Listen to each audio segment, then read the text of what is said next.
As the war in Ukraine enters a critical phase, Kyiv has finalized plans to replace its defense minister following corruption scandals. Oleksiy Reznikov, one of the best-known faces of the country's war effort, will be replaced by the chief of military intelligence.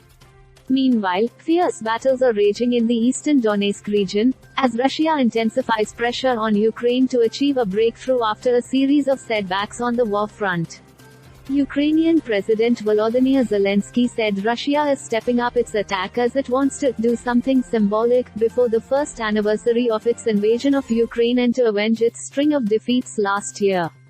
Here are the top developments in the Russia-Ukraine conflict. In eastern Ukraine, heavy fighting was underway in the northern parts of the frontline hotspot Bakhmut. Russia has claimed gains in recent days around the war-ravaged city in the region of Donetsk. Things are very difficult in Donetsk region, fierce battles, Zelensky said in his nightly video address. Russia, he said, was applying increased pressure to make up for its defeats last year. We see that on various sectors of the front and also pressure in terms of information. Read, Putin pledged not to kill Zelensky, claims ex-Israeli PM Naftali Bennett. Russia's defense ministry accused Ukraine of preparing to blow up buildings in the eastern Ukrainian city of Kramatorsk and then accuse Moscow of carrying out war crimes and targeting civilians in a false flag operation.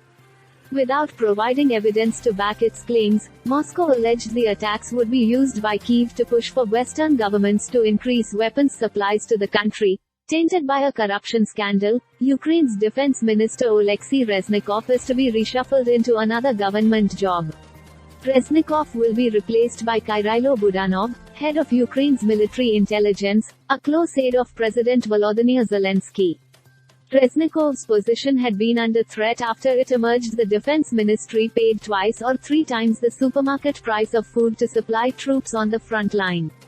The news of the reshuffle came mere hours after Reznikov said Ukraine is ready and able to defend itself should Vladimir Putin choose to launch a major offensive on the anniversary of Russia's invasion. The outgoing defense minister said Kyiv has created the reserves to hold back Moscow's forces, even though the latest Western military supplies will not all arrive in time for the 24th of February. In Kharkiv, Ukraine's second-largest city, a Russian missile strike on a residential building Sunday wounded 4 people, a local official said. Another strike that hit a university wounded a security guard.